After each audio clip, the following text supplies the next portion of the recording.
What up? What up? It's Big Cheds, May 19th, 2023. This is another episode of Ask Me Anything, the Twitter Spaces series that I'm uploading to my YouTube. Cheds Trading. Check out all the great playlists, all the great free alpha, free version of my book Trading Wisdom, which is available on Amazon. It's got really nice reviews. And I published Trading Quotes back in December. That's got great reviews as well. Just to kind of let people know, we have that Bitcoin live sale going on this week. You may end up watching this video when the sale is over, and that's fine. I mean, it's more than worth it at the regular price. It's an unbelievable deal. You get access to all the content from the best team in the world that studies crypto. Just FYI, I did publish my May 18th report is up there for free on the public blog. So go ahead and check that out.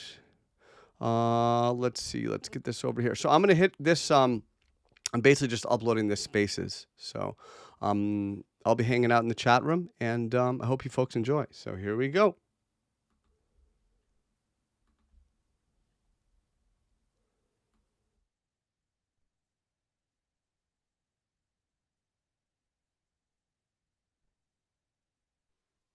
What's up, everybody? It's Big Cheds. It's Saturday. Time flies.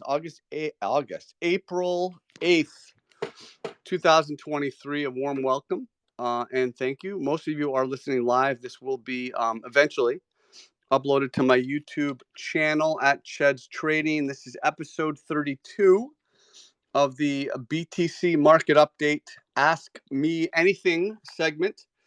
I do these maybe 2, 3, 4 times a month. And it's a great opportunity for me to kind of touch base with you folks one-on-one, and just kind of a candid conversation.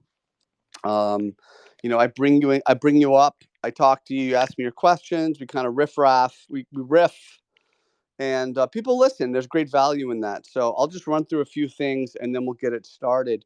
While I'm doing this, hit the button in the bottom left, which is like a request to speak button, because these spaces are made possible by you asking questions. That helps to create the conversation. So I'm going to ask you throughout the show, I'll be asking you folks to hit that request button. I'm going to bring you up, and then kind of, one at a time, I'll talk to you one at a time. Just to remind everyone, I am on Twitter at Big Cheds. I'm on YouTube at Cheds Trading. I'm a founding analyst at Bitcoin Live, which is the best-in-class educational platform for crypto. I think we have the best team in the world that studies crypto. There's a bunch of links at the top of this space. One of them is a link to the latest free report, so you can go watch one of my reports, which I do twice a week. I'm also the author of Trading Wisdom, really popular trading book. You can get that on Amazon. There's a free version of my YouTube, Cheds Trading. Also published Trading Quotes back in December, which is a great book. I'm working on a whole bunch of other books. Right now I'm working on a trading journal book, and then I do a poker trading book, and there's a bunch of stuff I'm working on. I want to let everyone know the Spaces is sponsored by BingX, which is an excellent platform if you're looking for somewhere to trade crypto, commodities, forex, indices, and even some stocks. And they're always, innovating new features. They've got all sorts of sign-up bonuses and stuff like that. There's a link as well at the top of the Spaces. I've attached a link for like textbook recommendations for people who want to learn TA. I teach a blended style of classical charting and Japanese candlestick analysis. And really the meat of it, though, is on my YouTube channel at Cheds Trading. There's a playlist called Masterclass Webinars, which are just really awesome. I think hopefully you folks will check that out. And, that's good to get us started. So I'm going to send out a tweet encouraging people to to join the conversation. Just hang on right now while I get this party started. And again, hit that request button to speak, and I'll bring you up into the conversation. Wait until I call your name as well. So give me just a minute. I'm going to send out a tweet letting people know that, that things are up and running. And then we will officially start this conversation. Here goes the tweet. Live. Come join and ask questions. BTC. All right, that tweet's out. Get about 100 people. This will build up. It's a nice Saturday, casual Saturday. So first we have, and please let me handle the mute. Let's go crypto, Haroon. Haroon, man, how you doing, bud? Hey, Cheds, I'm Nice. fine. How are you? I'm doing good, man. How you been? Good to have you. Cheds, a few days back, I have some college friends, and they were asking me about Bitcoin and price action and these things. So, as I'm a Bitcoiner, I was explaining them that it is all about support and resistance, and it falls Yeah, and it drops, yeah, right? It rises and yeah. it drops. So it's a normal continuation of the market. So one of them asked me that who are those who are selling during 18K, 17K, 19K, and now they are buying in 25K. They were like in the opinion that don't you think it's a kind of weird thing that now they're buying it at 25K? So how do you respond to that? Seems normal human emotion. I mean, people want to buy when it's going up or when it's been going up because they feel, and there's some value to that because trends will tend to continue. Um, it's just a matter of timing. Moves need to pause and consolidate, and of course, we're due for some, for some type of a lengthy consolidation. And I think we'll get to that, obviously, um, in the spaces. But ideally, what you want to be doing is buying a dip in an uptrend. You don't really want to be buying just kind of a straight green candle, which is kind of, essentially what we still have here on the weekly chart. But from a psychology standpoint, you can understand why people may have been hesitant to buy at 18K, but a lot more confident to buy up here. And you think about fear of missing out. That's why people buy the top of the pump, and that's why you have to essentially train yourself over time to buy the fear rather than to buy the greed. So there's a lot of ways we could go, with this conversation. There's a lot of ways I can answer that question, but you just think about human psychology and human emotions, and it really makes sense to why they'd want to more so buy here than down at 18. Simple trend analysis, recognizing that 18K support had been lost and then recaptured. That was an opportunity to go long as well. So maybe but they're not trend analysts, right? They don't do TA. They wouldn't necessarily have been able to execute that maneuver, Mhm. so to speak. So, I mean, are you giving them advice or what are you saying to them? How are you Well, handling that? I told them that yes, it is a kind of market trends, but few don't understand. They still think that it's gambling, right? They say that okay, if you are buying at 18K and it goes to 10K, how would you respond to that? I mean, Yeah. if you doesn't know, right? So it's all about risk management. We understand that. Okay, coming to another question.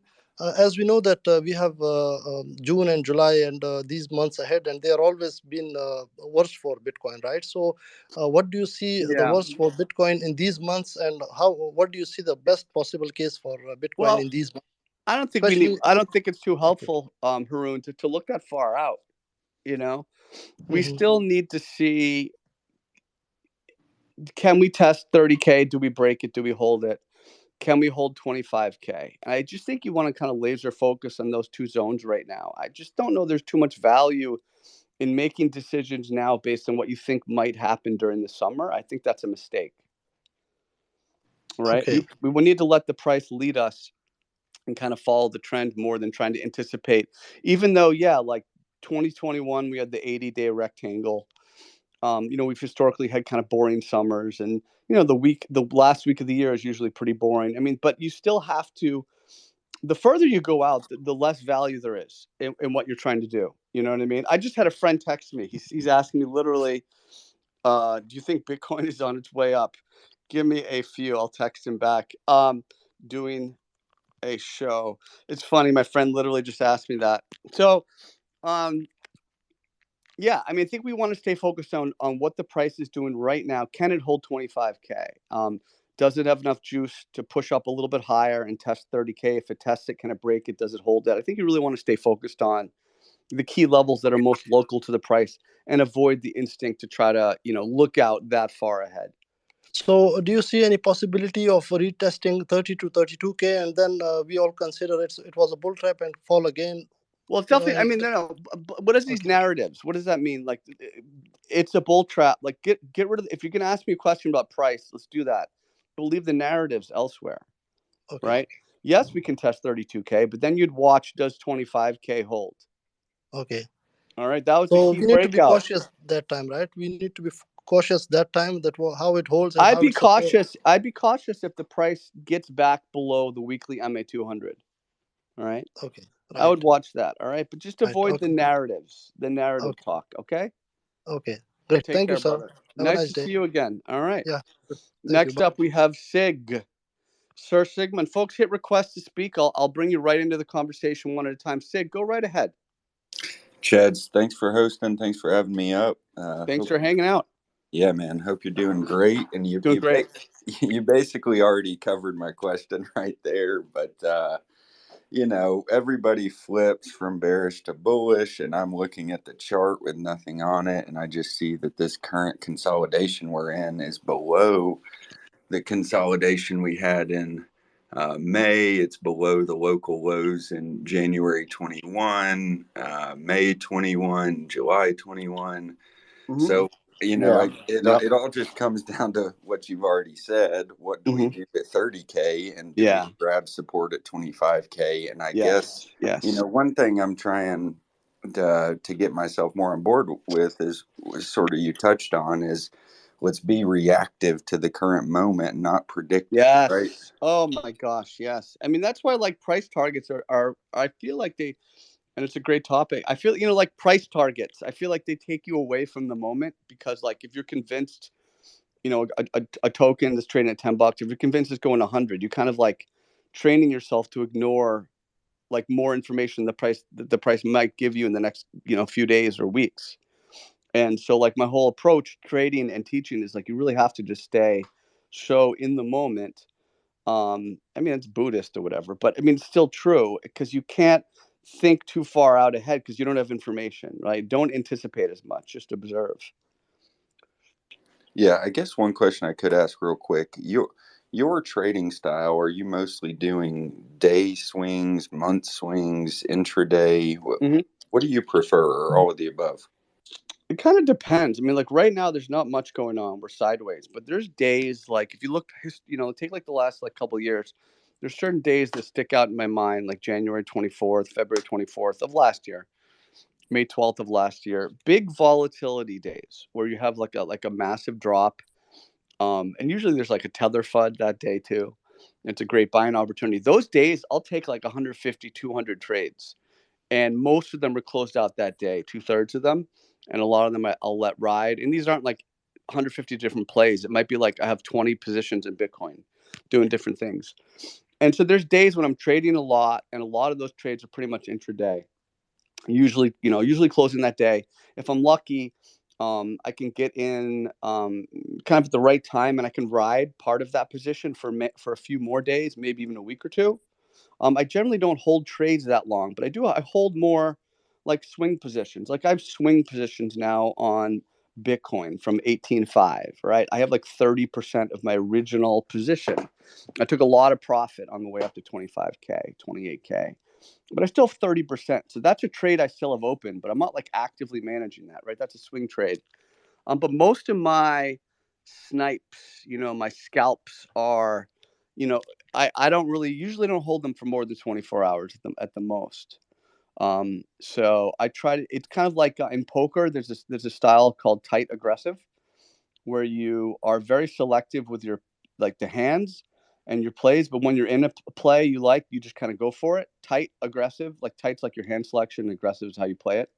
And I'm kind of like that. It's kind of like the my approach with trading as well. So, and then once I profit, I'm happy. I'll move on. Like I don't want to sit there all day and sweat a trade and let it own me, type of thing. So I'll do things to manage that, like make sure my stop loss is in the right place. Even profit stop loss. We move, stop loss into profit. Because I'm never gonna let a trade take away sleep. You know what I mean? Like if I'm at a point where a trade is taking away sleep, it's just not worth it. I mean, there's some exceptions, like on those days where I'm trading at 3, 4 in the morning because like action's happening. Like May 12th was an example of that. The May 12th drop down to 25.5. Then we're now above it.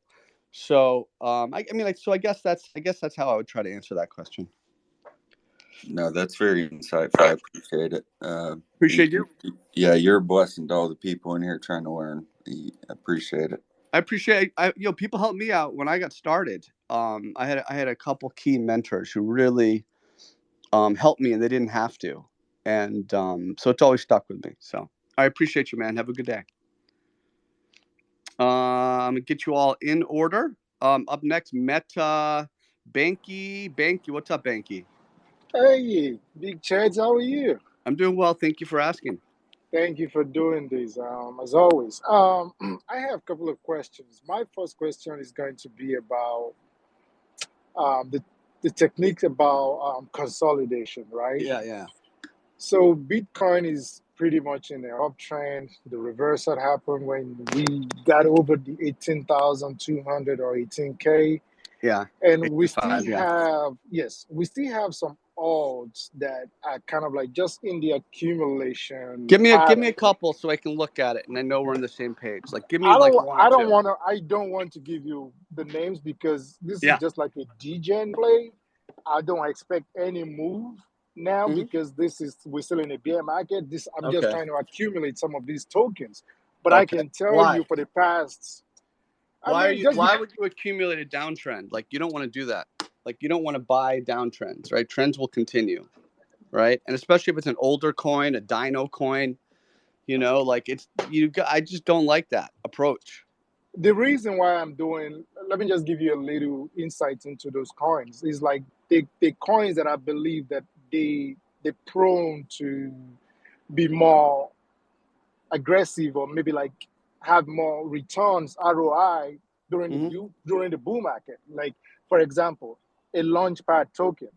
Nobody Okay. wants to buy a launchpad token right now because they feel like nobody wants to buy any new project, right?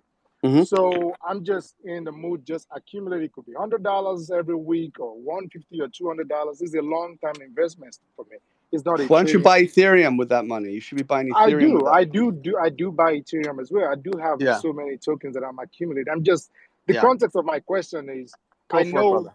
yes, the context of the question is I know Bitcoin is having a reversal. If we're going into the next bull market, maybe in the next 1 or 2 years from now, Yeah. and you see a token that I've been accumulating pretty much 30% off, back to 30% off, back and forth like that for the past 300 days.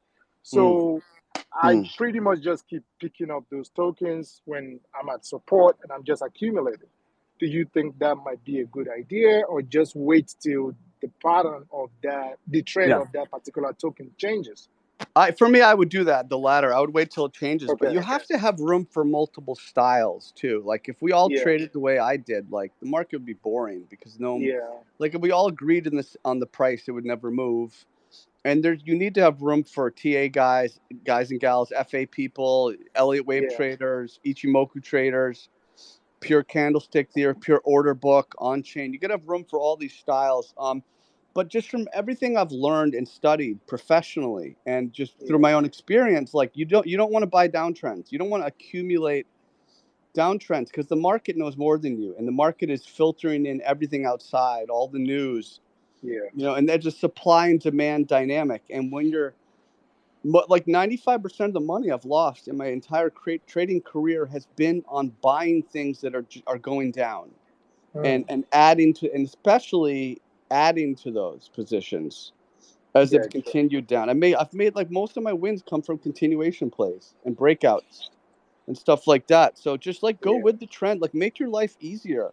Let the market Absolutely. do the fundamental analysis for you. Thank you. All I right, brother. appreciate that. And another question that I have Okay. is this is about technical analysis. So the question is, when we are the support and or we are at the resistance, maybe Yeah. you want to take a long or you want to take a short. Mm-hmm. I mean, I just don't go into the trade just because I'm at the support. I still want to look at maybe are we forming a bullish dip, are we It's forming context. a It's so much bearish dip? context. Exactly.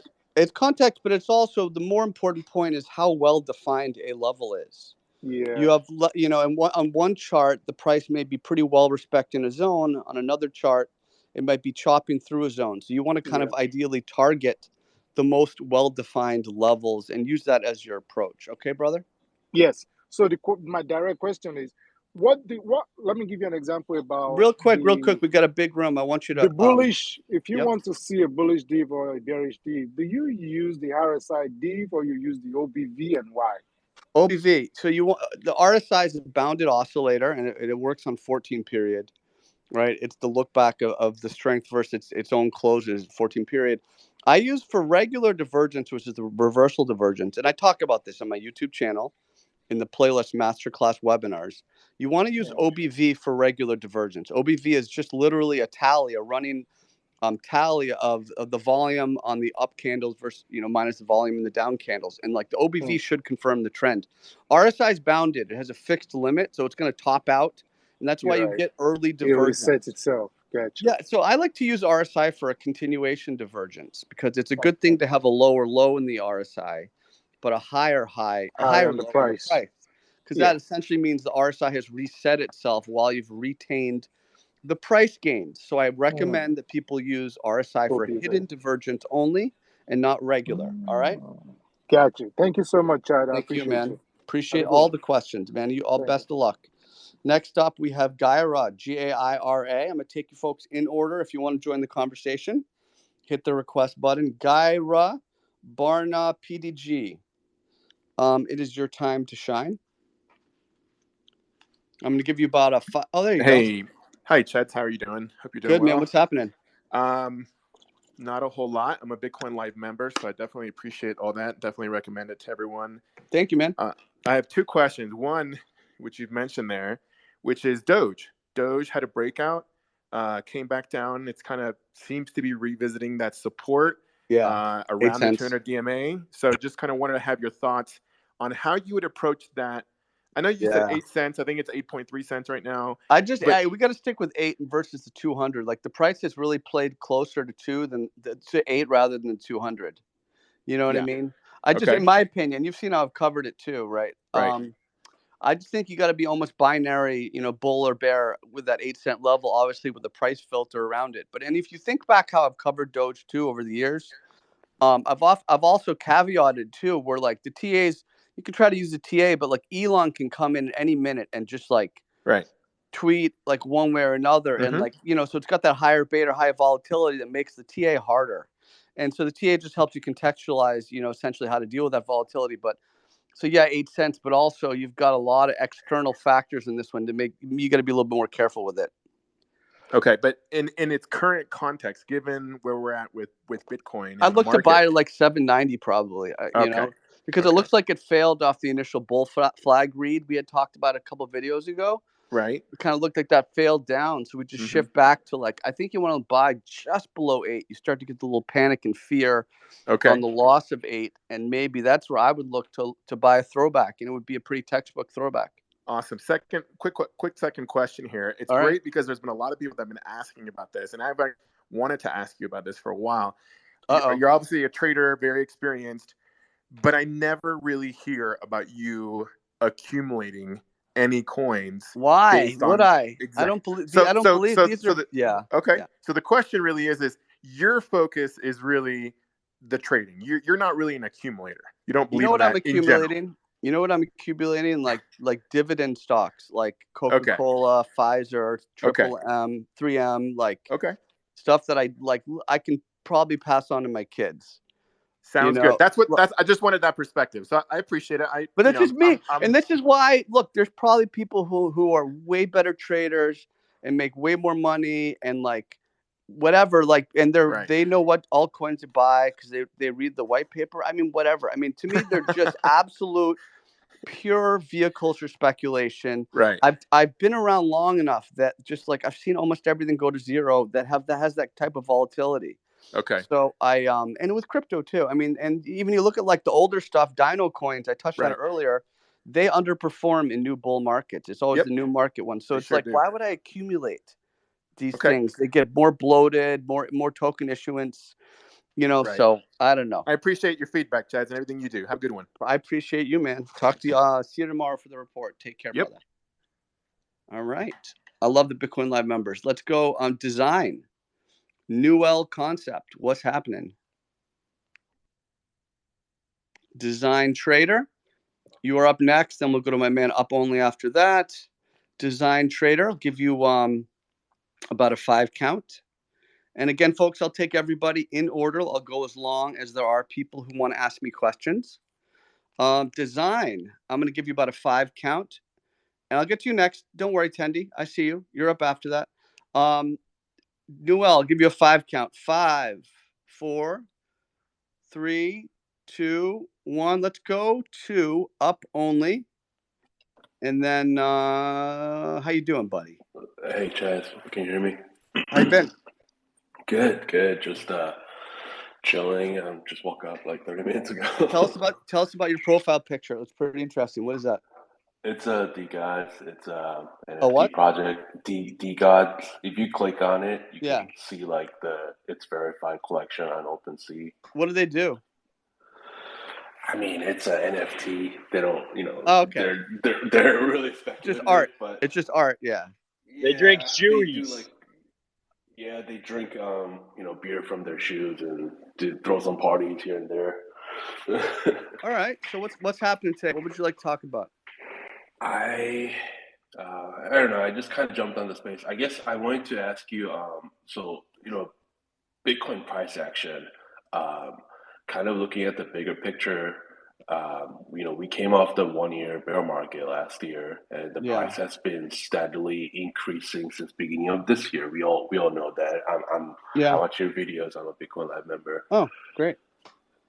And then in April or last couple weeks, like we pretty much had the kind of a big, green candle, like kind of like a FU candle. I don't know if it was you or Bob Lucas who said it. And then 3 weeks of sideways, pretty much. Yeah. Of nothing, right? That's basically what happened last 6 months, right? Yeah.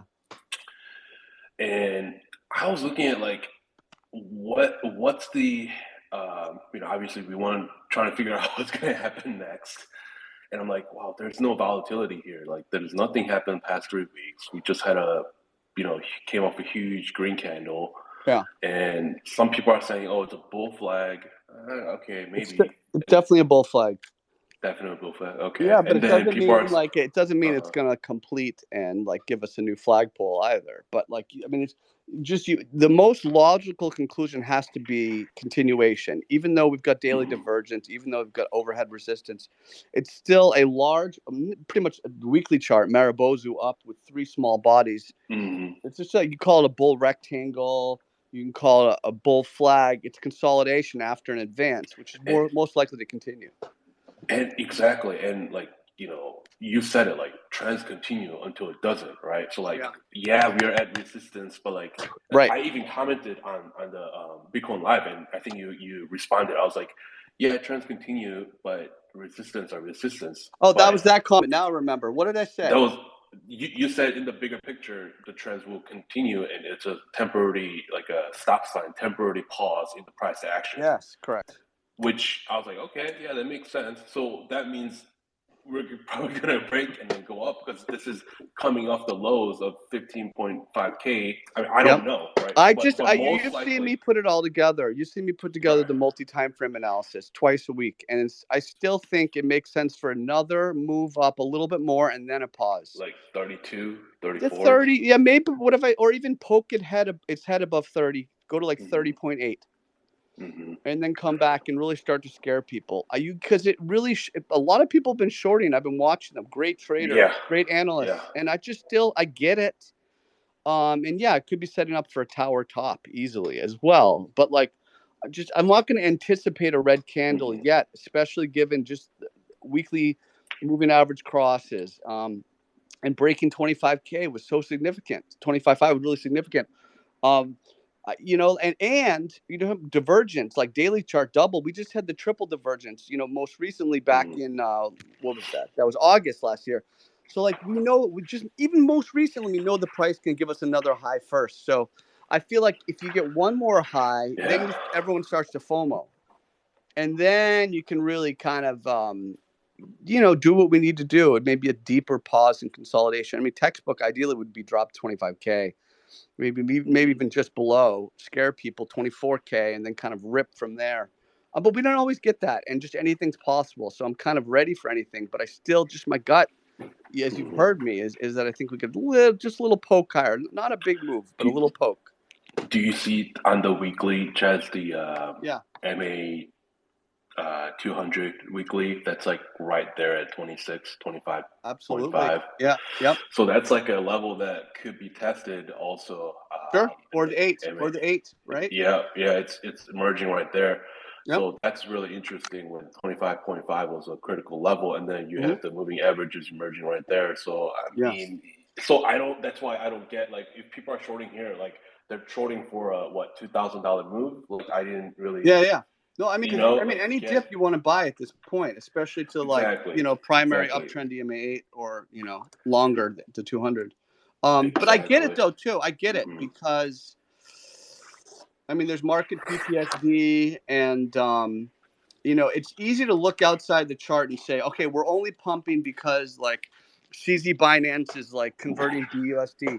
There's always a reason to look outside the chart to take yourself away from the trend. I just find it gets me in trouble, and I feel like people are doing that a little bit too much. The only thing outside of the chart for me of value is sentiment, and it's not bullish enough. Doesn't feel bullish enough to be a short-term top here. I completely agree. Yeah. So there's that too. And just last question. I know I don't want to take too much of your time because I already listened to your videos. So Excel keeps on putting on the inverse head and shoulders for Bitcoin. Yeah, me too. Right. And kind of, I think a lot of people are looking at that and the target from inverse head and shoulders. It's the bottom of the local the head bottom, to the neck. Right, and that's like a $9,000 move. So is the target for inverse head and shoulders? For that to resolve, that means we should be at like 34,000.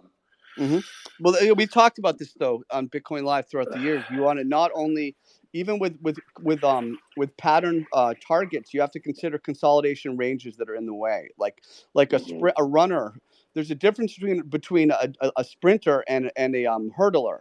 Like you still have to jump over those hurdles, and sometimes you hit them and you fall or you knock them over. So don't overlook. You can't overlook 30K. Right, 32K cluster. You have to churn through these levels. So don't measured moves are good, but they're loose guidelines with support and resistance being more important. Okay. All right, brother. It could take time. I appreciate it. Oh, certainly can. Certainly will. Yeah. Hey, I'll talk to you soon, man. All right. Thanks. Peace out. All right. Are you back? It's a great conversation. Design trader, are you back? I saw you do a little emoji. It's your turn to speak. What up? You want to try again? Yeah. I heard you for a second there.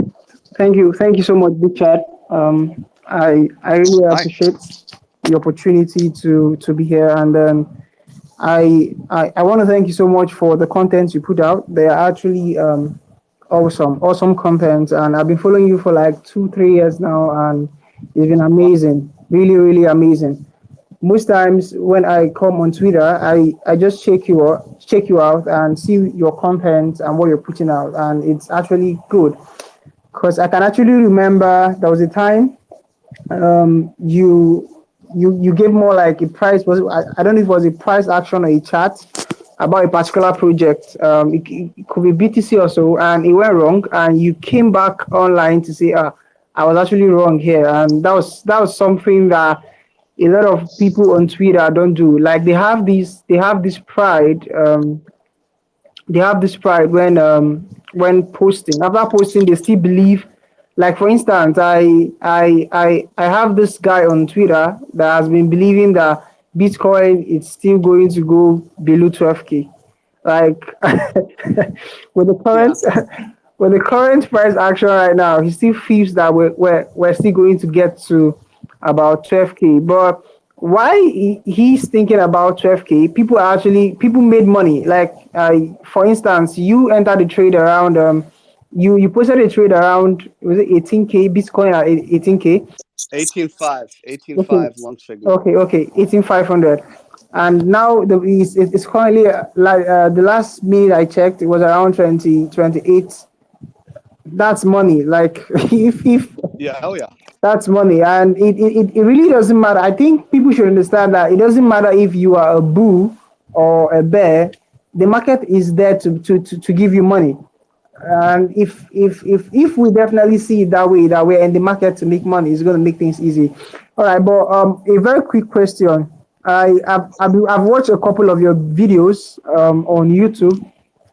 I noticed you use EMAs to Mm-hmm. use EMAs to determine. In fact, it was even from you I learned how to use EMAs.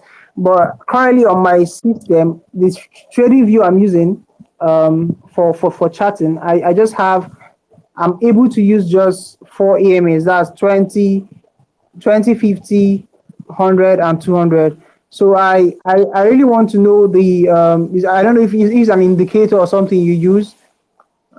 Sure. Sure. Let me jump on that. And it's a great call so far. And first of all, thank you for all those really nice words. I'm gonna mute you while I reply, if that's okay.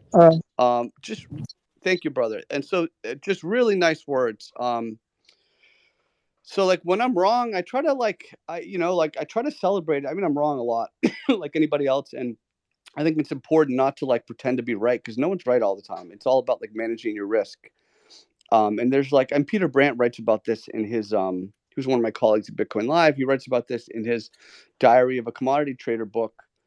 Um, Something like some traders may win like 30-40% of their trades, but they're still really successful. Um, so there's that. So it's important to admit when you're wrong. We're wrong all the time. So the person who's calling for 12K, like I get it. Like I get the original 12K call because I started looking at 12K when we were at 40K on the way down. And I have a video I've tweeted a few times just to toot my own horn. And so I was really thinking, I was expecting us to go to 12K, which is why I missed the bottom. I didn't get in at 15.6 or 16K. I missed the bottom because I've been trained not to buy the bottom. I buy the reversal. I buy the confirmation of trend reversal. And so like I don't want to buy the bottom because like I've lost most of my money in my career trying to nail the bottom, right? Because it's kind of a myth. Um, so I get why 12K was the initial target, but like from just if you've ever studied like professional or not, any like TA, classical charting, like you had to pay attention when the price got back up above 18.5 because that turned everything below it into a deviation or a false move. Like I was also thinking 12K, but as soon as we broke back up above 18.5, it was obvious that it wasn't that was now much less likely. And then now breaking above 25.5 pretty much kills that, right? Back up above the 200, back up above the May 12th low. So the individual who's still thinking 12K, it's just because they want it and they don't want to admit what they're wrong. And that's the problem with trading is like, that's why most of you listening and me sometimes still too, like we lose money because instead of cutting for a small loss, we hold on to it, maybe even add into it, and then it becomes a big loss because we just don't want to admit when we're wrong. But like the best traders are quick to realize when they are wrong, right? That's just what it's all about. So um, I guess that's how I would answer all that. And just once again, really thank you for the call, man. That's a very, very, very nice words. Oh, sorry. More importantly, the EMAs. Real quick, first of all, go to my YouTube channel. There's a playlist called Masterclass Webinars. I talk about how to use candlesticks, volume, moving averages, the ones I use, support and resistance. EMA is an exponential moving average. It means it's a higher price weighting to the most recent candle. You want to use EMAs for short term, 8, 21, 34. You do not want to use them for longer term, 50, 100, or 200. Like a 200 EMA makes no sense. A short, like an EMA is a short term because you want it to be more reactive to the price. Longer term, you want to use simple moving averages like the 50 or the 100 even or the 200, and that basically means that all candles in that period are equally price weighted.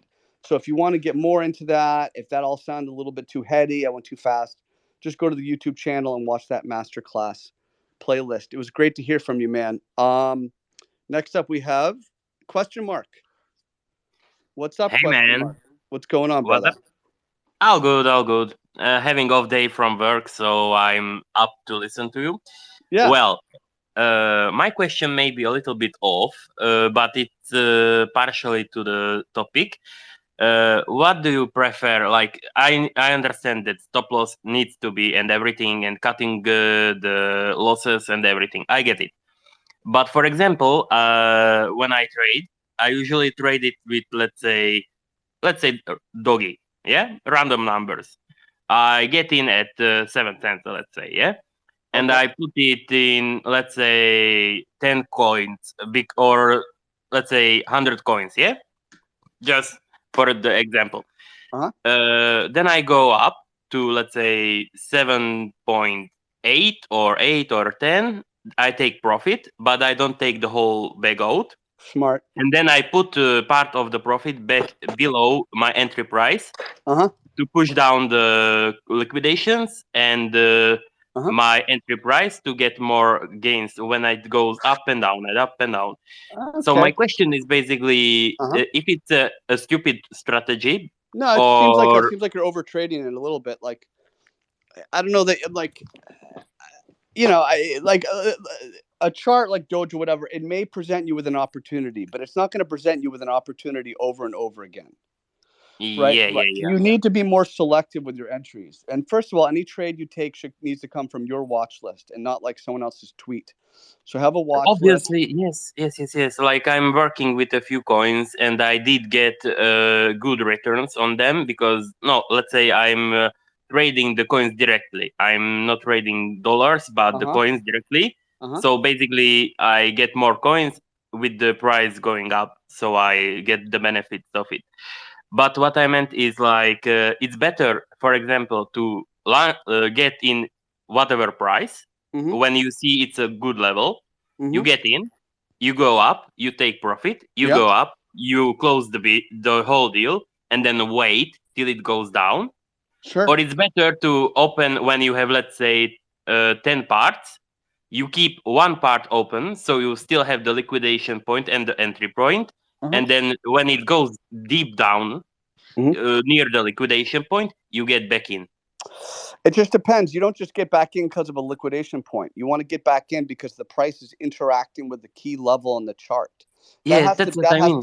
That has to be the most important thing. And it's a question of, you know, how exactly you manage your positions. There's going to take an art to it. It's not necessarily a science. I can tell you, if you go to my YouTube channel in the playlist called Trading Wisdom, go watch lesson 9. It's a lesson on profit taking. That might give you a little bit of insight. And also just the book in general talks a lot about that scaling in and out. I'll get to you attendees. You don't have to raise your hand. I go in order, brother. So that's what I would do. Focus, it sounds like you're on the right track, but as long as you make your decisions based on what the chart is doing, that's the most important thing.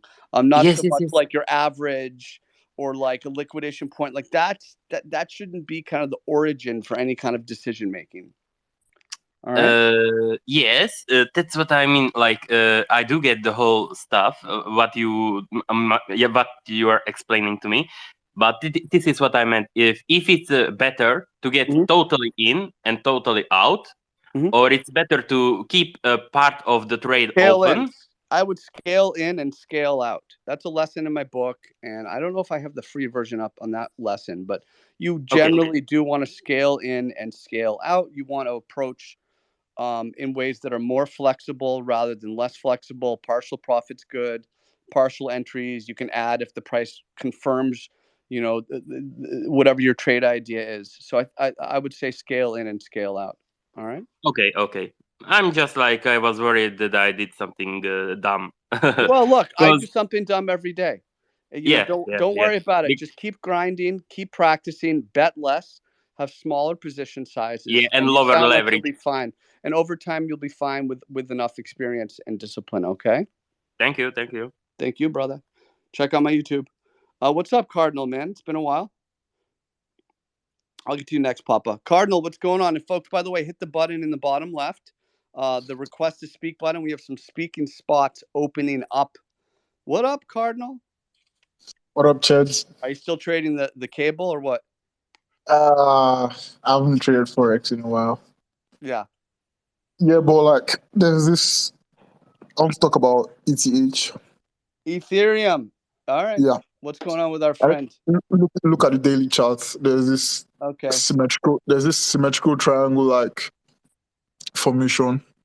Yeah. Over what period? Give me like how many candles, or what are we talking about? From From the lows, from the June lows, June last year lows. From the what lows? From the June lows last year, June of last year. I'm on daily rather than weekly. If you go in, yeah, you can look at the daily. I'm on the daily right now. All right, so from last year, okay, yep, from like the 900 lows. Yes. So you don't see more of an ascending triangle with the peak like around 2K?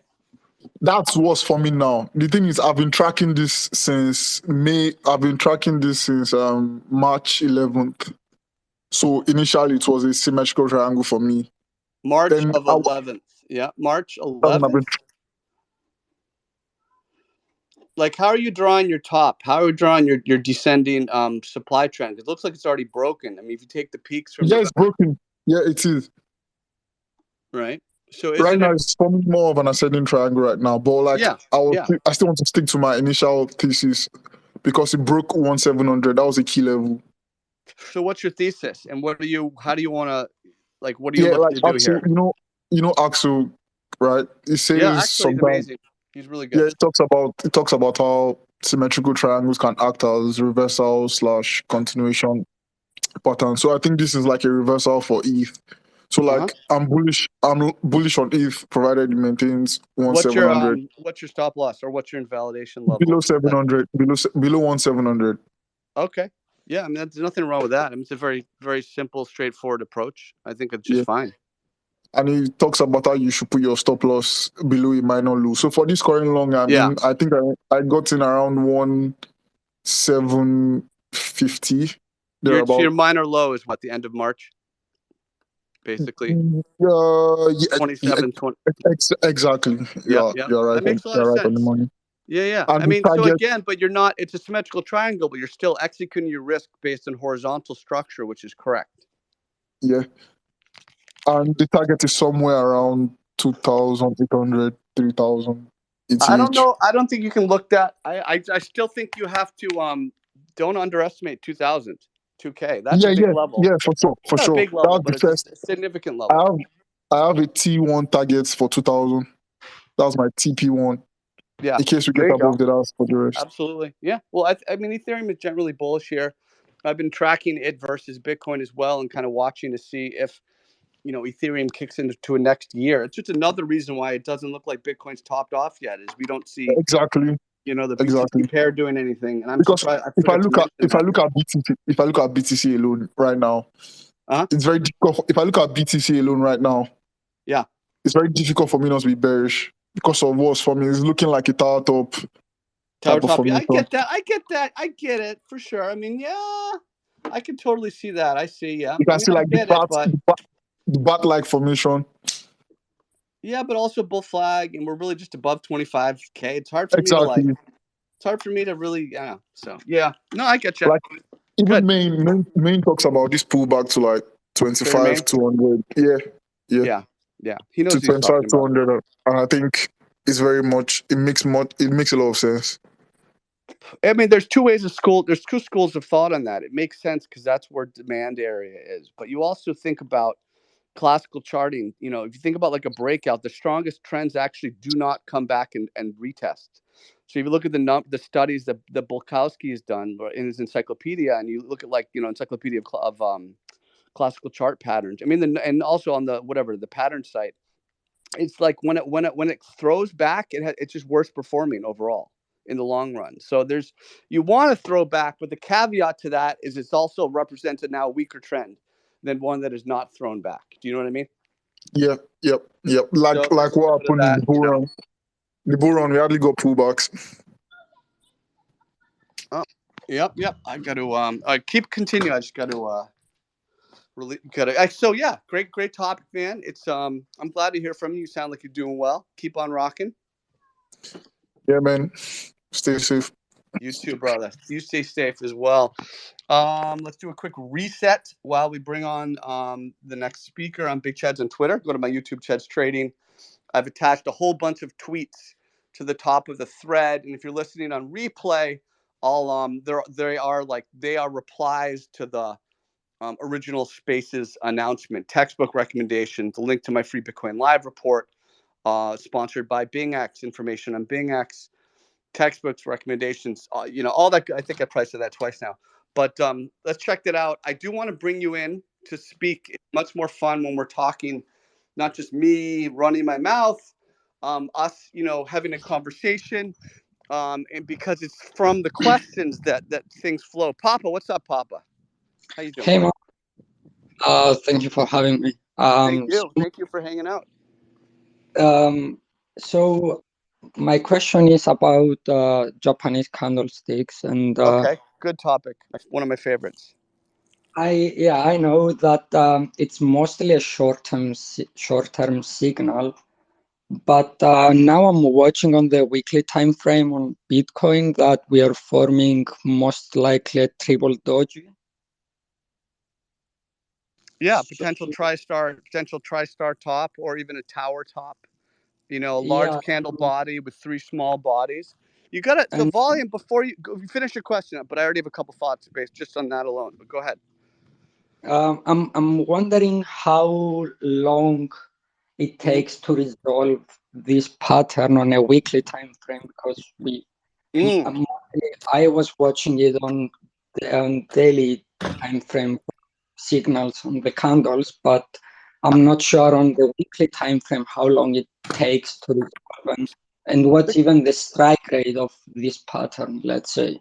I could look up the strike rate of both TriStar or Tower Top, but those aren't patterns until they complete. You really just still have, so a couple things, a bunch of stuff. So Japanese Candlestick Theory, right? So there's two really important things to always remember when you approach candlestick analysis. Number one is Bollinger Bands, right? So like you know, a hammer candle, right? Small body with at least twice the size, longer, lower shadow. Like that's a reversal candle, but you want it at the lower Bollinger Band. So a hammer at the middle Bollinger is not as good. There's also the context. You'd want like a hammer candle after a move down. So there's the volume. And then there's the volume behind it, right? So the Bollinger Band and the volume behind it is incredibly important. The strength of every candlestick signal is based on the volume behind it. So if you look at the weekly chart, we got three small spinning tops, you know, three small bodies. You could argue the first two are doji. Right now, it's spinning top, but there's not a lot of volume on them in relation to the Marubozu, or the large green candle in the weekly that led into it. So you still have to, you know, looking at that volume information, you're still kind of giving bulls an edge. Yes, it's possible. Yes, those candlesticks after the large body is a sign of slowing trend. It's a sign of indecision. But but it's consolidating at the top of this candle range. It's consolidating in the top third of the move. That's still really bullish. So like it's at worst, this is 60% bullish still at worst. Yeah, right? I see that, and I'm still expecting a move a bit higher, but I'm just wanted to make sure that these patterns that also occurs in the top of the Bollinger Band, as you said. Well, the Bollinger Band's catching up now. Now that we've gone sideways, the Bollinger Band is rising. So we could now make another leg up and still be within the Bollinger Bands. Yeah, exactly. So that's what it's doing. I mean, how long does it take? I mean, that's a good question. We don't know. There's no real answer, but this sideways consolidation is resetting oscillators. You know, that's what a move does when it pauses and consolidates. We're resetting oscillators. And that allows for another move up. Doesn't mean it's going to happen. It's just what is most likely to happen. Right? Even with the potential for scary patterns like a tower top, a TriStar doji. You know, people were looking for an evening star after 2 weeks ago, and we didn't get it. You know, so you have to combine that analysis with other things. The fact that Ethereum, that ETH BTC is not bouncing yet, right? We usually see Ethereum start to outperform as Bitcoin's topping. We don't see that. You look at the volume on the candles. You look at the price relationship to most recently flipped 25K. You know, it's still going to be lean bull. You got to still lean bull, even though it's scary. Yeah, it looks like Bitcoin still has one more leg against Ethereum and altcoins before they start catching up. Yeah, that's just kind of what my read has been for a while, and so I tend to agree with you on that. Yeah. All right, Thanks a lot for that, man. Thank you, man. Good to talk to you. Thanks for being patient. Folks, I will keep this going until I run out of guests, people who want to speak. And if you're enjoying this, go to YouTube. There's this is like episode 32. I have 27 of them uploaded so far. I'll get the rest up eventually, but there's a lot of great conversations.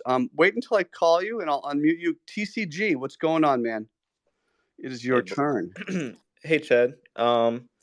Appreciate you. Just a real quick question. I'm primarily like a cycle investor, so I like to follow people like Bob Lucas, people like that like I get in at the lows. I've been doing this since like 2017 where I'll get in at the lows and honestly just sit on my hands mostly until the top. So do you have any predictions or thoughts about like longer term cyclical, like maybe timeline of when you might expect a top? Maybe give me your opinion. We just bottomed. You want me to look for a top? Well, okay, so here's my thing. Listen, hear me out. So I'm being playful, but I'll hear you out. Yeah, so that's honest. I mean, that's my style of like investing, trading. I really don't do I trade with a small pot, but mostly I like to pre-plan my sells both in time, like in expected time. So let me do it then. Let me put my hat on. Let me try to do it. You want to know when I think this move? I think we put in a lower high to the March 22 high. I think we put in a lower high, maybe like 44K in October. This October. Yeah, I mean, but that's like that's like a super spitball from me. Like, so don't please don't quote me later, folks. But that's if I'm putting on my hat and trying to give you what you're asking for. No. Let me make it easier. Okay. I mean, do you see Bitcoin being higher or lower than today's price in like 2025? Higher. Okay. Like new all-time high or like No. Okay. Definitely, I don't think so. I think it's gonna take a little time. Well, 2025, that might be enough time. I definitely don't think this year. I think maybe end of next year, but I think we kind of do more of an equilibrium for a while on the longer time frame, like a tightening range that will eventually likely break bullish. But I don't see us just like shooting up and doing what we did in 2021. Like with that crazy move, we have 14K to whatever, 69K. I don't think we'll do that right here. I think we really just kind of bounce a little bit, churn, slightly sideways churn, tightening range type of thing. I got you. Yeah. So basically my strategy, right? I'm like 2/3 of my investment pot committed already. You just DCA mostly. Yeah. And I'm expecting to sell probably no later than 2026 because I expect the cycle peak to happen sometime in that time. And I just wanted to see if that seems reasonable to you. Yeah, sure. Absolutely. And I mean, and if Bob Lucas is the master of cycle theory. So, right. If you're listening to him, you're probably doing okay. Yep. Love your stuff. Love the 8 EMA or whatever for trend. Yeah, it's crazy, right? That's helped me significantly because, like I said, I'm mostly like a cycle guy. But like if I do want to drop down to smaller time frames, that's super helpful to know if the trend is still trending or not. So yeah, appreciate you, man. Great work. Looking forward to that poker book whenever it comes out. Nice, awesome.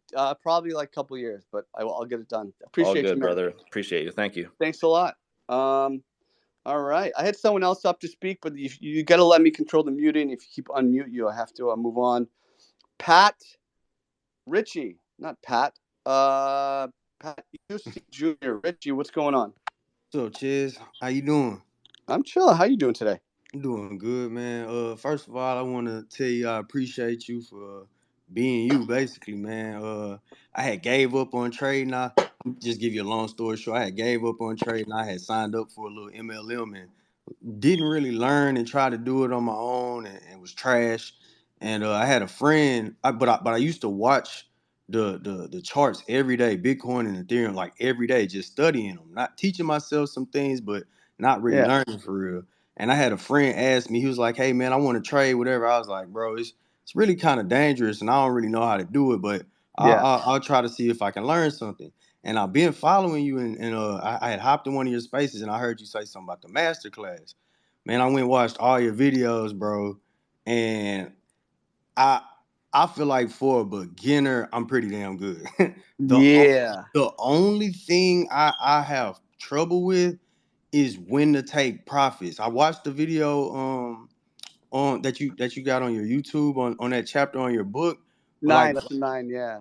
Yeah, my main question is, so I have trouble with the percentage because I jumped in right at the time. Like I seen the hammer candle off the 200 MA what was that, a couple weeks ago. I was like, that's beautiful, bro, that's crazy, and I caught and that. the whole candle was below the lower Bollinger Band, and it had Exactly. volume. The whole thing was crazy. That was a crazy signal.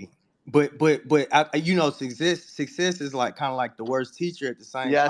Oh, it really is your worst enemy. That's like so like my ratio with profits is kind of bad. Like I don't know when to take out because I'm looking for Are you doing all or none though? Like you got to take partial profits. You got to. Here's the thing. Right. First of all, it's good to hear you. I love the path you're on. Trading's so hard, man. Like definitely.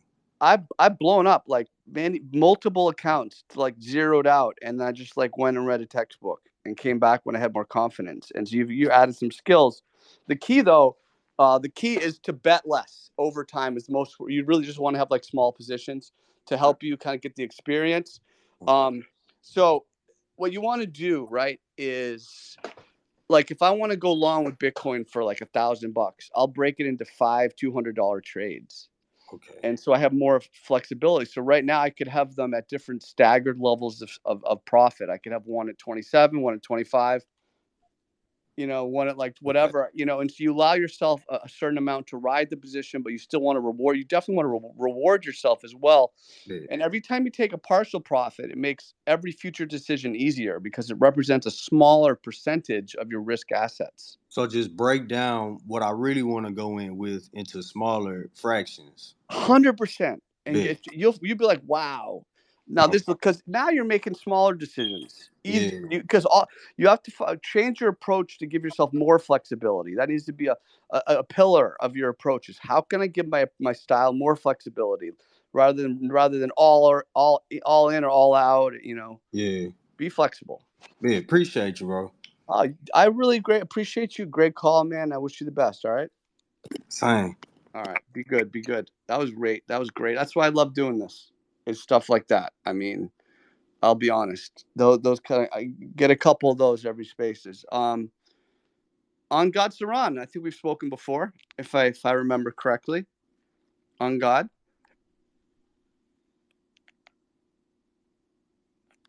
On God Saharan, I'm going to give you about a 5 count.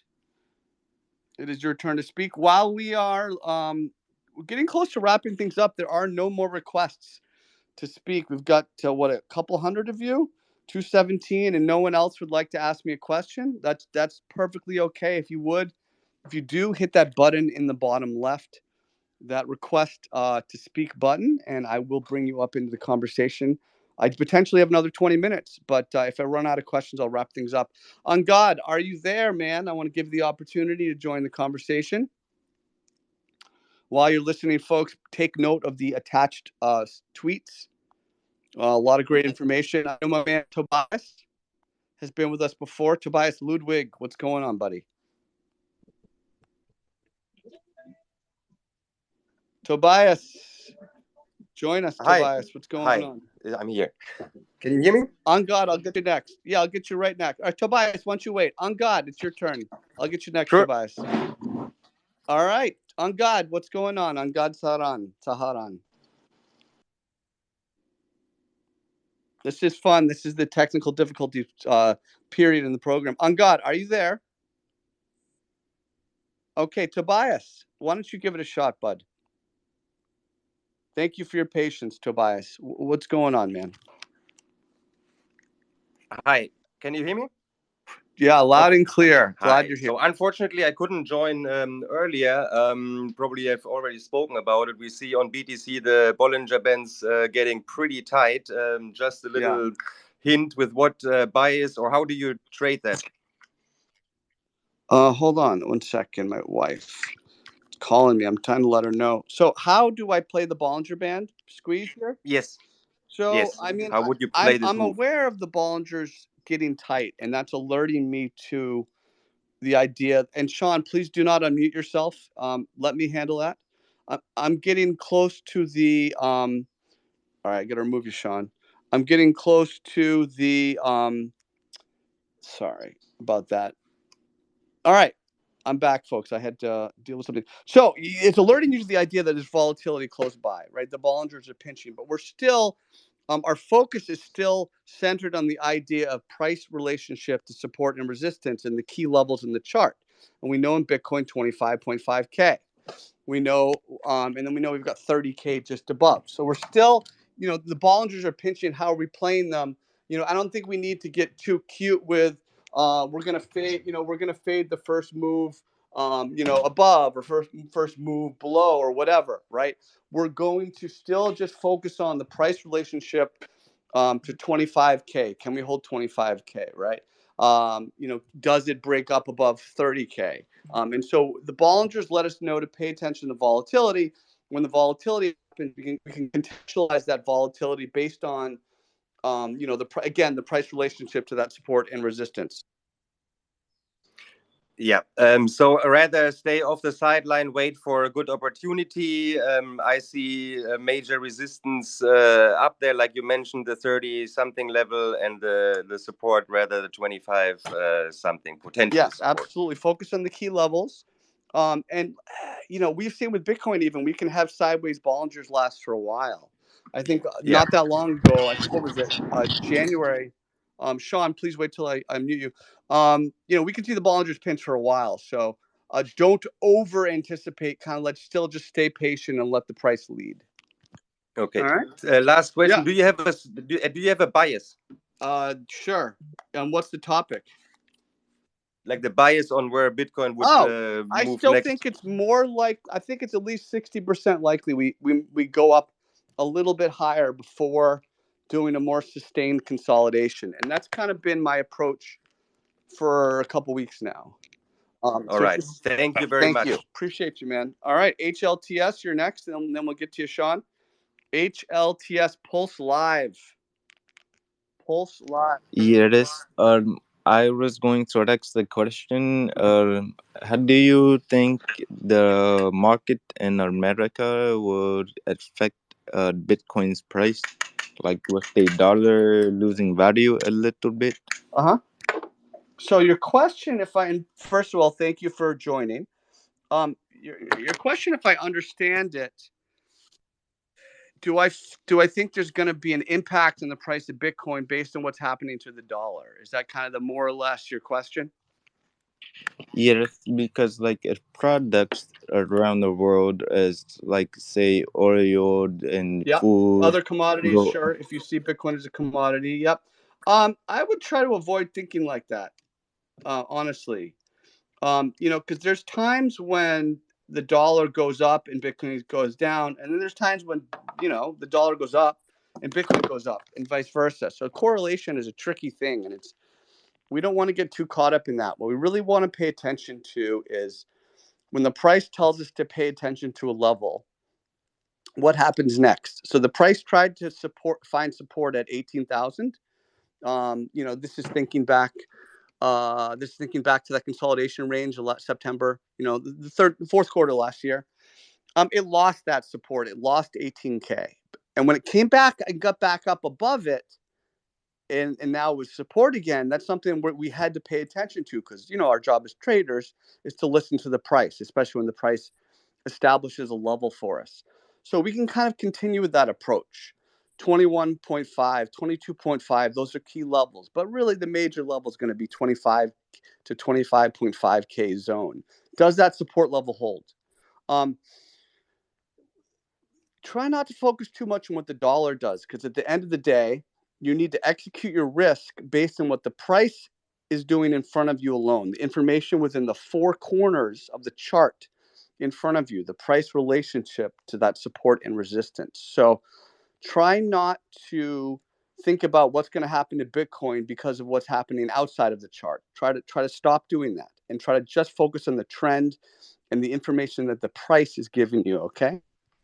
Yes, and my next question would be, so if Fidelity or BlackRock opened up a crypto wallet, do you think that would have an effect on the market? Because well, it's the same answer. It's the same answer. Why don't we just let the price tell us if that news matters?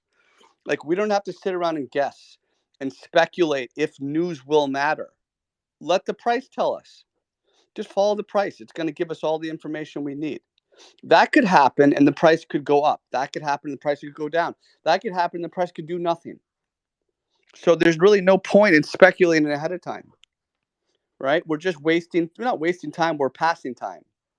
You know, I think it better spent time learning how to do trend analysis and learning what the price is telling you. So that would be my approach, brother. All right. Appreciate Yes, you, thank Sean. you. Thank you, man. Sean, thanks for being patient. Sean, what's going on? Sean Allen, can you hear me? You've been patient.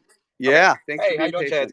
patient. I get my Chilling. question was I got a chance to get into some mining stocks, specifically Marathon, a few years ago, and you know, it really not focusing on Bitcoin, but focusing on the mining stocks. I was able to make a pretty good amount of money in that bull run. Now, I was wondering, can you use mining stocks as a proxy to kind of to determine the price for Bitcoin?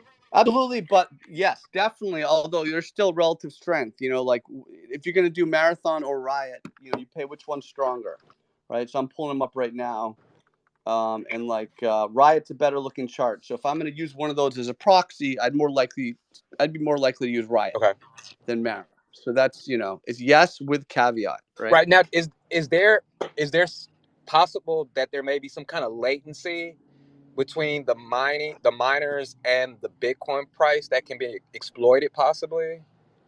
I don't know, maybe, but that's not my approach. I think the more we try to do 3D, 4D chess, the more we're kind of setting ourselves up to lose money because we're gonna train ourselves to kind of ignore information that doesn't go against our 3D or 4D chess strategy. You know what I mean? Right. Because one of the things I was noticing, because as I was trading, it seemed like the Bitcoin mining stocks would top out a little bit earlier than Bitcoin would top out by just a tad bit.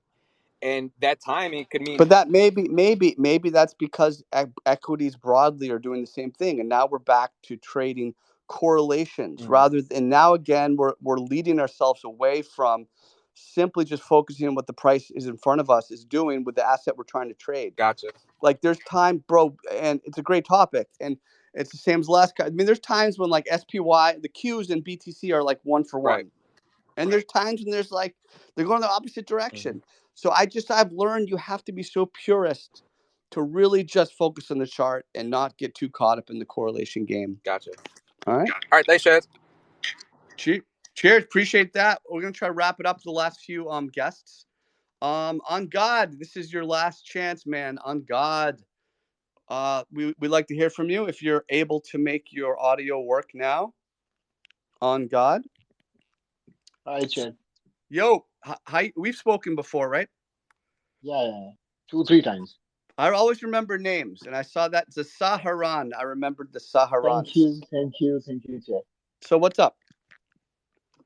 I have just one question. I've been watching Exo's video. Which one? No, Exo, I guess. Exo, Trader Exo. Oh, Trader XO. Sure. Yeah. And I've seen his macro perspective of BTC. Okay. Correct me if or it's your choice that you want to give answer to that because it's a macro question. You do, and you mostly you do the trading stuff, and I've never seen you spoken about the macro perspective. That's because I'm terrible at macro. I don't know anything about it, and so I don't talk on that. I feel like the price does all the analysis for me. So. Okay. So should I? But go I on can or? spitball. I can still give you my best opinion if you want. I mean, what's the subject? Okay, the subject it's related to the Bitcoin halving. Yep. So the ES correlation with Bitcoin, and because recession is there, so ES is not going to jump from that range bound moment that in which it is currently in. Yeah. So what do you think this recession thing is going to affect the Bitcoin halving price in the next No, month or I don't think there's any connection to that. Okay, so and what kind of plan you have regarding investment, if you are comfortable to answer. I mean, I'm buying dividend Regarding the stocks. Bitcoin You halving. mean investing in crypto? Yeah, I yeah. mean, I've got Bitcoin.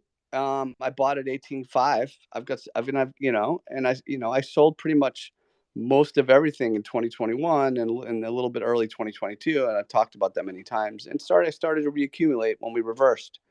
I don't really have like a plan more than I'm going to wait and see how, if we can stay above 25K. Like I might buy some more at 25K, 24.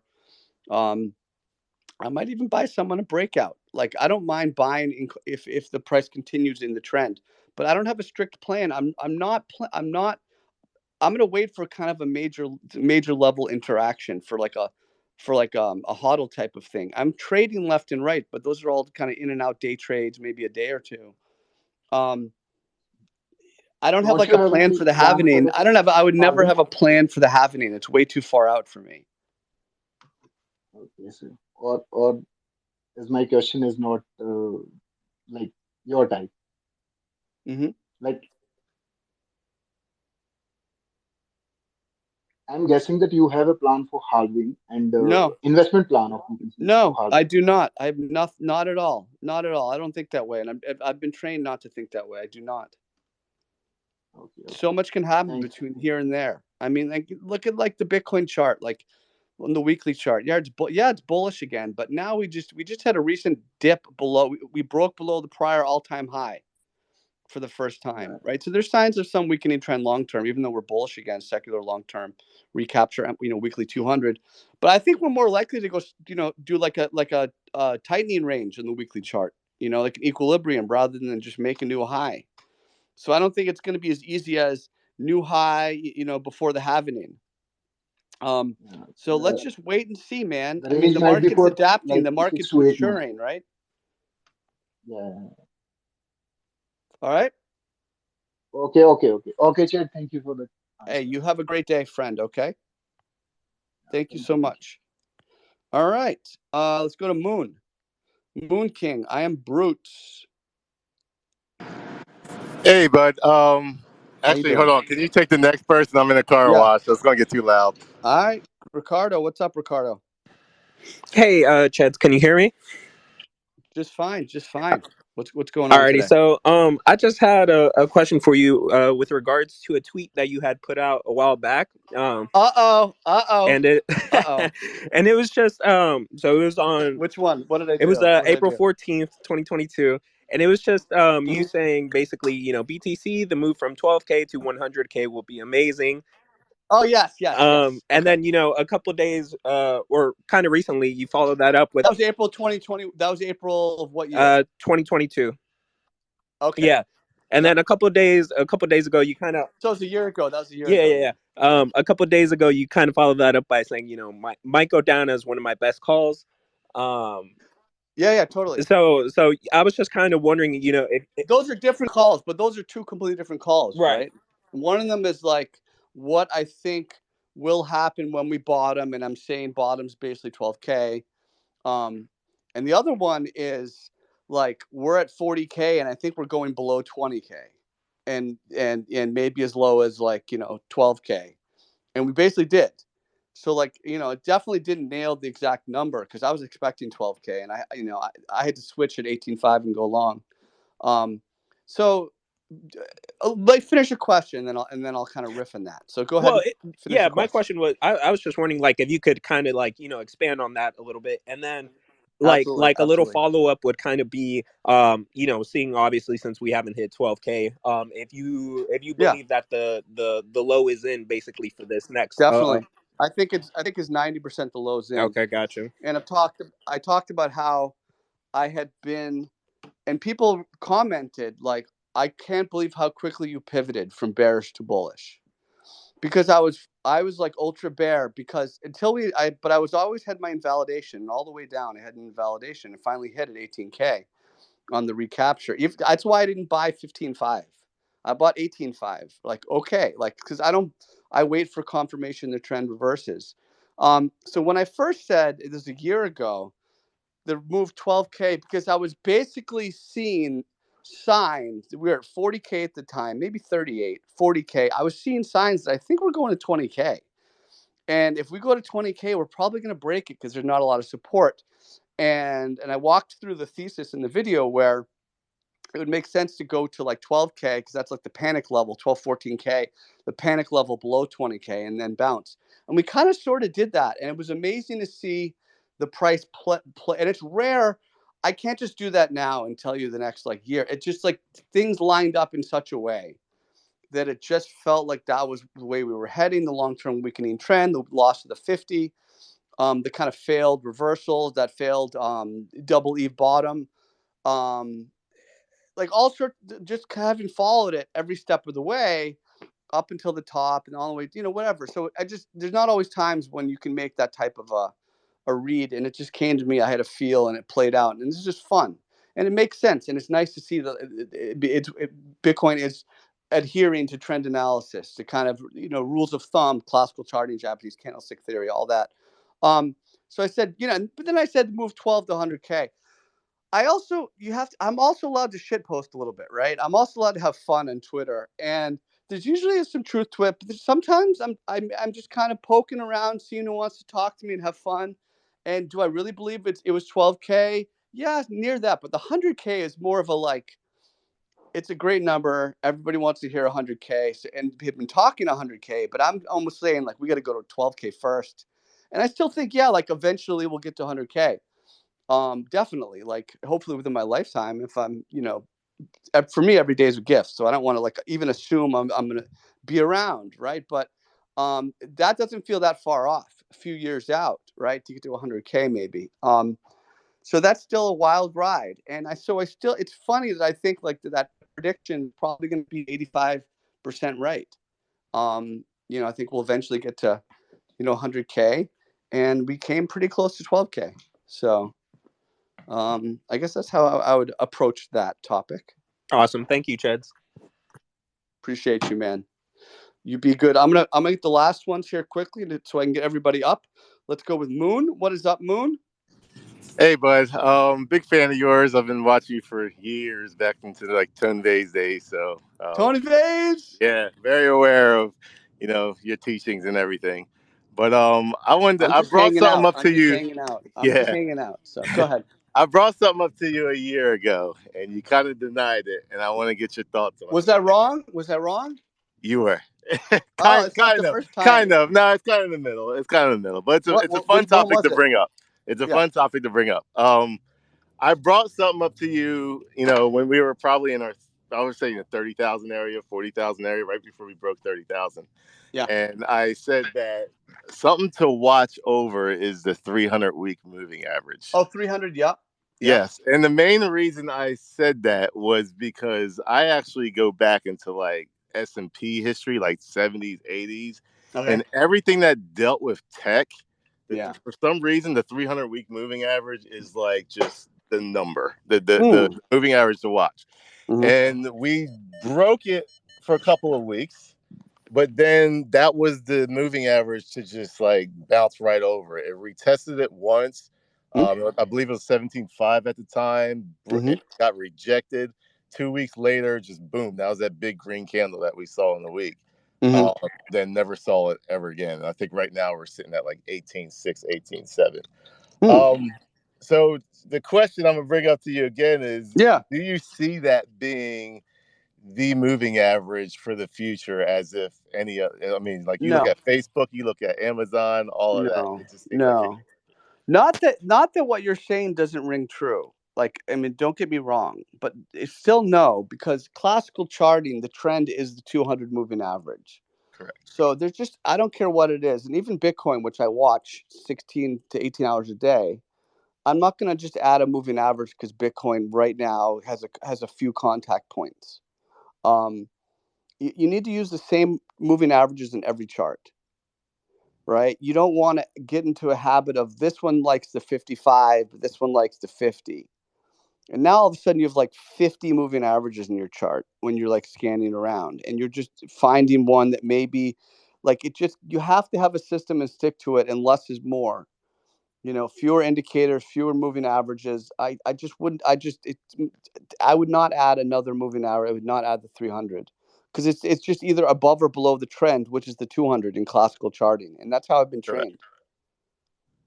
Now, even though the 200, because I agree with you, I only have two moving averages on my chart. It's 200 and 300, to be honest with you. Interesting. What about that moving average cross? Well, I do more long term. I don't, I'll shit coin How here about and a there. 50? Why don't you throw like a 50 in there with the 200 and the 300? I mean, But anyway, go ahead. Yeah, Go ahead. I mean, when it comes to macro, I'm just like I'm that previous guy where it's just like, in and out, put your position in, and then let it ride, let it ride. Yeah, I agree. But how I feel about the 200, it just seems like it just breaks like easily now.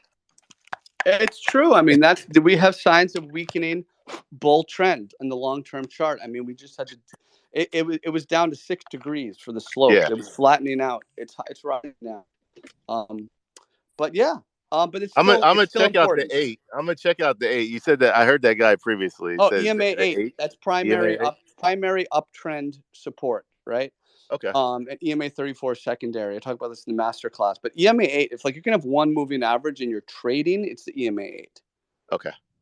Yeah. And that's just for bull run bouncing off. Say there's a breakout. Let's say the price is ranging between like 90 and 100, and like it hits 100, rejects, and then it hits it like 2 or 3 times, but then it breaks out.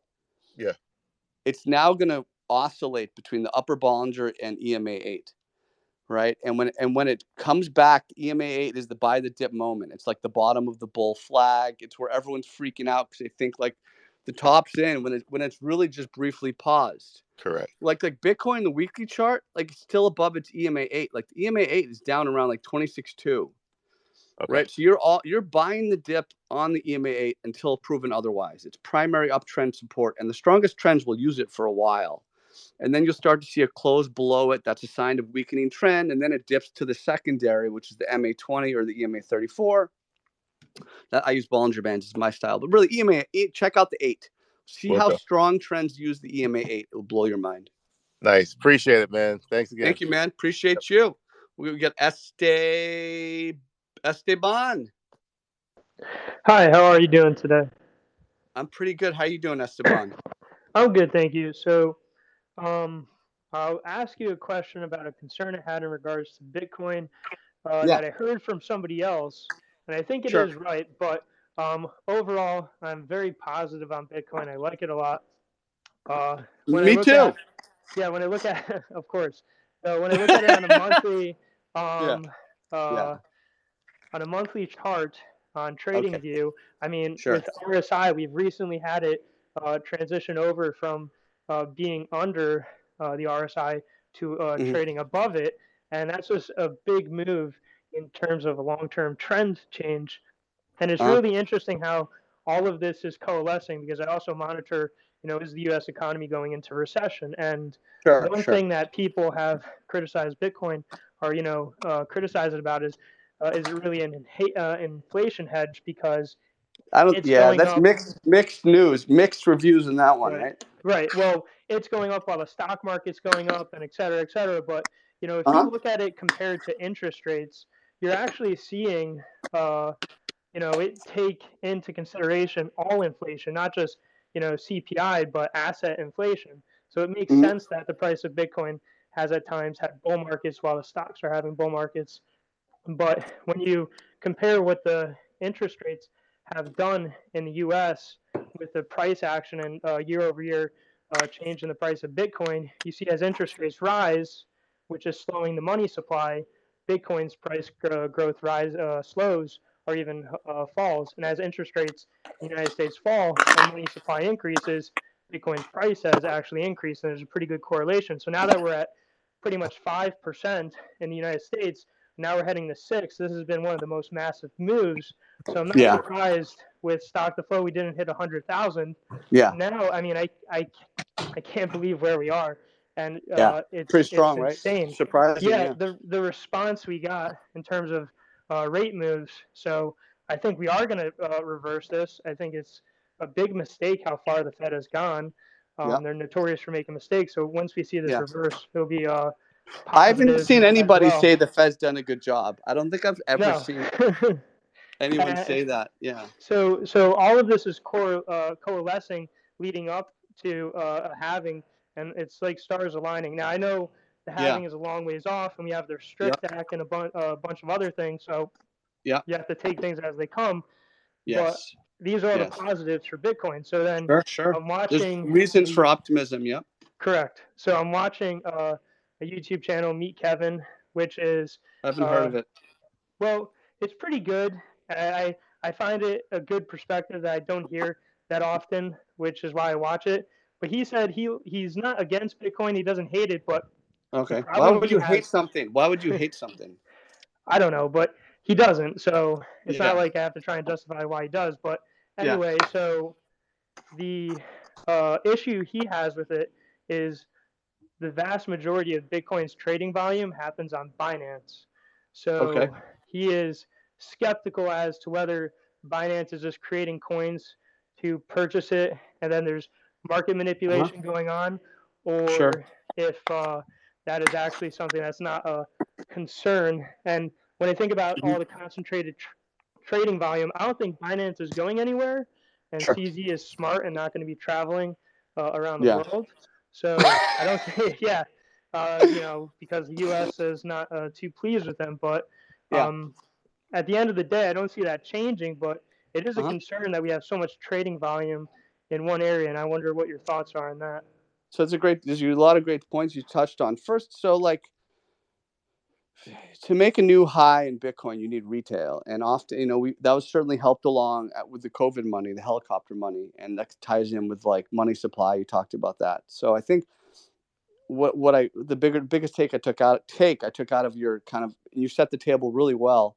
The biggest take I took was the importance of like retail participation, right? And that ties back into the point you wrapped it up with, is are we even seeing retail participation in Binance, or is it all manufactured?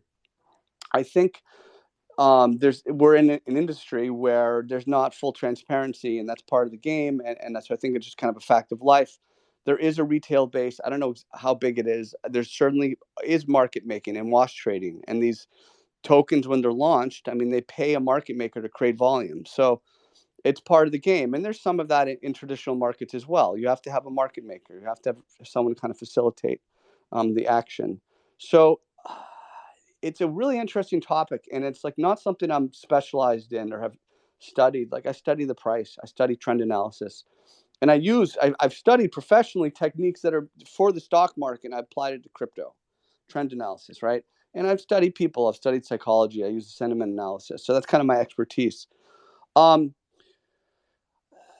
a point I also came to in my mind when you set the table really well, was that we have such a dynamic market. That has ebbed and flowed with how easy it is for retail to get on and what exchange they're on. And so it's like a moving target. And there's all these issues with custody, how you hold your coins. I mean, it's such a fascinating space with so many moving targets. And so I try to, rather than adding variables, I try to boil it down in my mind, and that Bitcoin is scarce. There is a market demand for it. I can't quantify the exact demand, but I'll let the price do that for me and filter out everything else. There's scarcity. It is a hedge against inflation in some ways, but it's just a store of value.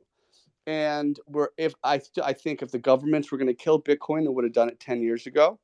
The more they try to do it now, the more interested I am in Bitcoin. In China, they haven't been able to stop them from mining it.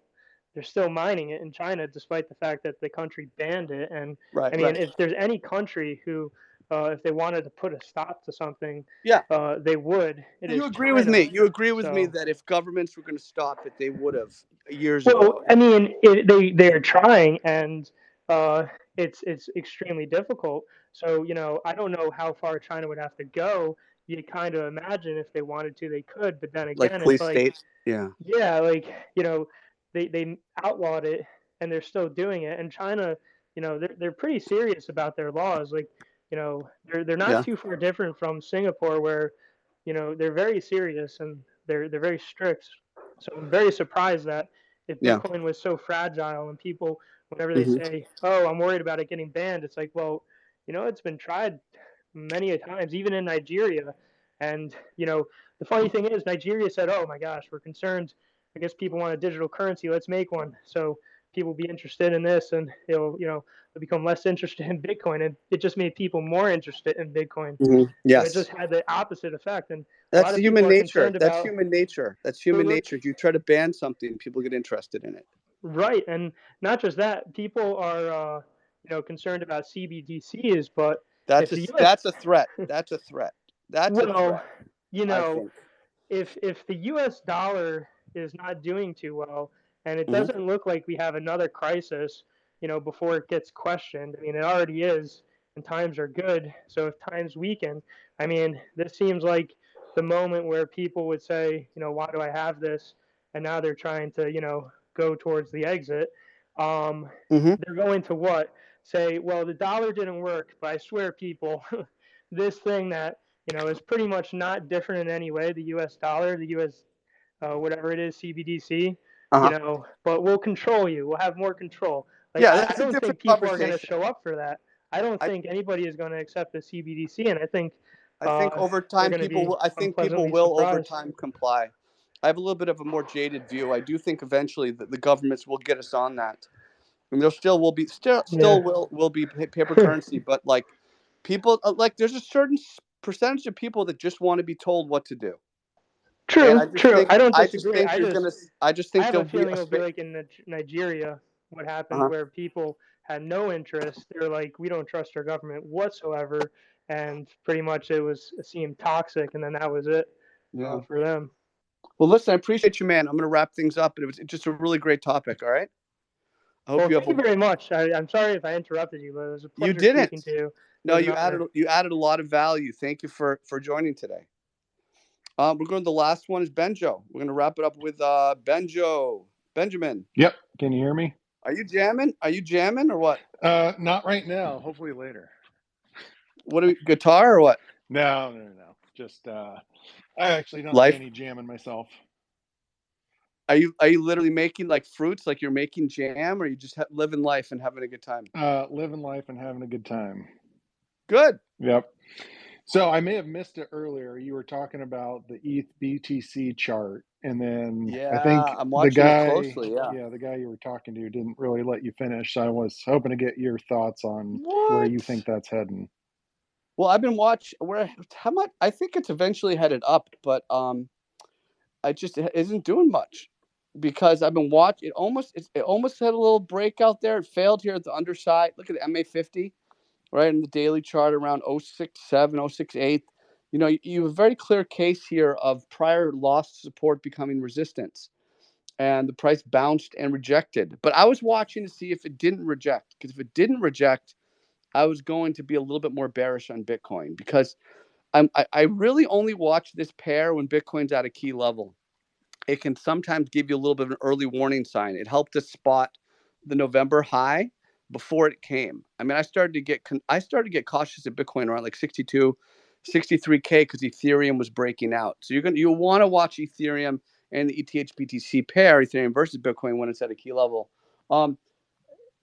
It's weak, but I still think, because of the fact that I know Bitcoin is due for a deeper cut, I think this is due for a bounce, but it just had a little fake out, which means it's probably headed lower, maybe 06, 058, 059. Okay. Yeah, that's kind of what I was thinking. Is it looked like it was holding 0.068 as support since basically the beginning of the year, and then it lost it. And now it lost underside it. Now retest. That's resistance. Yeah. Exactly. I mean, you're seeing that. So that's like, that seems like important information to me. Do you know what I mean? If we're doing the whole watching the price thing, Okay. Well, yeah, I think that's kind of what do you think? How else are you playing it? How are you playing Bitcoin? What's your read there? Yeah, basically I have my spot bags of both, and I've just been swapping back and forth. Right now I'm hoping to swap some of my BTC back to ETH, around 0.06, 0.05 if it can make it down there. But yeah, basically I do the scaling in, scaling out, depending on where I think the strength is. And right now it looks to me like ETH BTC is headed lower. So I'm hoping Yeah, to me scale too. back Me into some too. ETH. All right. I'm watching Ethereum though. I mean, if we break 2K, that's a buy signal on Ethereum. Yep. Yeah. I mean, that's right. And it's not like a buy and hold if it drops to 1,500. Obviously, you'd have to manage your risk, but you would have the price breaking the top of an ascending triangle, the top of a consolidation range. So yeah, it's probably going to come back to support, but I'd also buy on the breakout. I think I would have to go with that. gotcha. If it breaks 2K, you're saying? Yeah, I think that's a buy signal. I mean, that's a trade. That's a trade in and of itself. So we can't even though you maybe think we'll drift a little lower, but I'm ready for that. I'm positioned for that should it happen. Right. All right. Okay. Well, yeah. Thanks for your input. Thanks, man. It's good to hear from you. All right. You too. That was a great Spaces. That was hour and a half, 2 hours. Big Cheds on Twitter.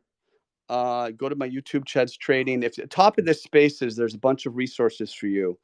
If you're listening on the replay, they're attached like in the thread, like textbook recommendation, video resources. I'm a founding analyst at Bitcoin Live, a world-class team of analysts. I do a twice a week full market report, Wednesday, Sunday night. I haven't missed one in years. I think it's been 4 years since I haven't done a Wednesday and Sunday report. There is a link to like a free report from Bitcoin Live. Attached to the Spaces. You've heard from some of our members today. It was great to hear from them. The tweet is the Spaces is sponsored by BingX, which is a great exchange. You can get some info from them as well in the attached Spaces tweet. Go to my YouTube. Go to the masterclass webinar playlist and soak it up. There's 3 beginner and 1 advanced webinars. I'm the author of 3 books. The second book is Trading Wisdom, which is probably most people know the most of those 3. There's a free version of that on my YouTube channel, the playlist Trading Wisdom. So please go enjoy that. I have a third of the book for free. Basically me reading the book and then talking about it. So it's really an add-on. Even if you have the book, I recommend watching that video series. And this is part of Twitter Spaces. I've done 32 of these. I've got 26, 27 of them already uploaded in the Twitter Spaces playlist. So enjoy that. I hope everybody's doing well. It's been fun. I see a lot of, returning folks' faces, and the listener. It's good to see you folks and everybody who came up to speak. I just want to say thank you. You did it. I asked and you delivered. I wanted you folks to come up with some great questions and to help create some great topics. And you did that. I'm very happy. It's been a really wonderful Spaces. I hope everybody has a great rest of your weekend. And I'll talk to you soon. Big Cheds out. That's it, folks. That was episode 30. That was episode 32. I actually just recorded another Spaces live while I was, getting this one ready to upload. I just did episode 38 on Twitter. I'll get all these uploaded eventually. They're going to my YouTube channel at Cheds Trading. Check out the Twitter Spaces playlist. Check out the masterclass tutorials. Check out Trading Wisdom on Amazon, Trading Quotes. And of course, we have the sale at Bitcoin Live this week. It's the best-in-class educational platform for crypto. 5-year anniversary sale ends in just over 3 days. It's a ridiculous deal. You're not going to want to miss out on that. So I would encourage you folks to check that out. I hope you're doing well. And I will talk to you soon. Big Cheds out.